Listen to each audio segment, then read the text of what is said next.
Idil's fruit stand. Oh. Tanawa ko palangga kay taniya og iwan gud tag kanding kilawin. para kilawin. Mga doy, so sayo kung nibalik diri sa ako ang bakahan kay diri dapat sa akong bakahan ako'y barkada diri nya maglata kuno siya kanding kay daghan man gula magkanding nako ang barkada diri so atong bisitahon. So diri ko mulabang mga doy. Oh. Kaning nga ning tubig walwal rabaw kay kunan ni labang labang basig ma hapla ko na ni ron. Ay pud laman kay ikang ragutan na ning bato. Baso po lamang dili mo baha kay no, wa gud kalab na mo baha oh. Oh. Gahapon ito sug baha diri gahapon. Tapos mga bato pa. Gahapon na kalabang. Mayroon kanyang tubig pero kuyaw ning mga bato kay danlog manggod. So bon mga doy, nagbangag ko og para asulahan kay paabot sa tang init mao ni ang ato ang survival sa tong baka. Nga kaning asula is high protein kuno siya. Naani siya sa 30 to 40% good protein. So taas kay ni siya og tsansa nga ang atong baka mudagan ng gatas. So, mao ni siya ang asula sa ako ang barkada nga lata karon og kanding. Nga kani nga barkada nako is mao din siya si ang iyahang farm is E&E Goat Farm. So mga doy daw dire atong sudlon ng iyahang kandingan. Sulod tao. Mao na siya moy iyahang E&E Goat Farm. So atong sudlon niyang kanding dire nga gikan dito sa kuan haning Sara Goat Farm. Oh, at di day sa Jesper Bindiho day. Kaning niyo gikan ni dito sa Jesper Bindiho. Oh, kani siya. Hapit na mga anak. Jesper Bindiho. Oh. Palain oh. Mga quality goats. Quality goats. Oh.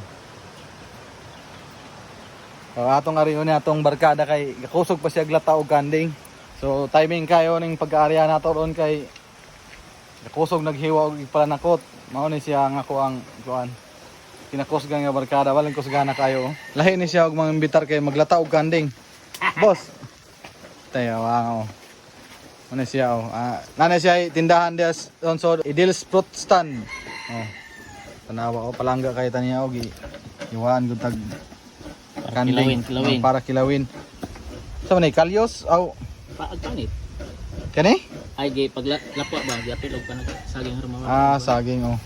Onya dinhi sa bukid dili gud ka magproblema og igsulognod. Anak syudad magsige man kapalit og gasol dire tanawa. Dabdabag tinuod, lapas dili maluto oh. Baling kahoy og pula-pula. Tiaw mo na oh. Karon mga doy, naa siya dire saging nga kabindis, pero tindagan nagbunga. Pamangayo tanay nagsaha kay unggoyon ba pud ta. Halab-halab ba pud tag saging. So atong nantaho ni ang saging dire nga kerting pagkadako ag bulig kay mangayo ta og saha. Saka bulig. Mangayo ta nagsaha kay pohon manang natay ma timo-timo. Lami ra gud kay ning nata dinhi sa bukid magpuyo kay naragod tayo mga makuhang mga salagon ug maningkamo ta. Unya, di apo iyahang lunanan diring baying daghan pug yapog bulig oh. Oh, tanawan iyang lunanan o baying daghan gabong bulig. Oh, gahuot. Oh. Oh, dapoy kabindis. Dapoy kabindis diri nga dako gyapon kay bulig oh. Bindis ha oh. Oh. Hinay ni mo na bulig no. Oh. Manay nakalami dire og magkugi ra kag pananom na kay makutlo. So mangayo tagsaha ani katoy tanom kay unom ka bulan wa nabunga naman. Karon ato ang tuyo ko na iyang area dire mga doy kay nao. Kani pong iyang lugar dire oh tungod kay gabsagak ra ning tubig tsada kayo landscape oh. Oh.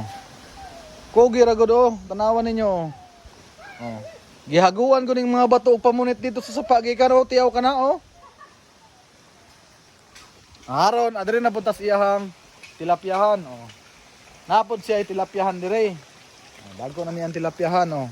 Di lang makita kay lubog. Dagko na niyang tilapya dire. Yeah. Atong Arion ni iyahang baka diri. Oh, nasa yung baka diri oh. Oh, dira ang iyang mga baka. Oh. So now oh. O ganahan mong magpastad sa inyong baka. Ganahan mong magpastad sa inyong baka na diri. Na diri si A&A Goat Farm. Kana siya si Idil. So piyara. Ang iyang kanding og maadlaw adiha niya buhian. So gialad na diha sa kilid. Bayan ang buhian. So diha nay baka, nay kanding. So inganin ni siya ka daghang buhi dire. Kay hilig man po ni siya og farming. So diha bisitaw nato dire ang iyahang usang baka. Napod siya iro dire ang pangalan kay si Boyka. Buotan kay pagkairo. Boyka. Oh, si Boyka. Boyka. Oh. Ay ko na yung manghilabot perting pagkabutana. Oh, diya pa sila laing baka tre. Oh. Ingani ang kinabuhi sa probinsya basta magkugi ka. Onya karon nanapod siya gihimo nga para baboyan. Kay magpatining na pod siya og baboy. So diskarte lang gud sa kinabuhi ang pinakaimportante ng panahon na. So nanapod siya diri gihimong baboyan. Wala goy problema kay layo kay silingan so walay magreklamo nga bahong tae. Unya ang iyang gihimong baboyan ang tae mo padulong pod sa napiran. So di ara ang iyang gihimong baboyan kulang na lang og alad. Oh. Ang iyang napiran. Oh, na. So ingon ana ra kasimple ang kinabuhi sa probinsya.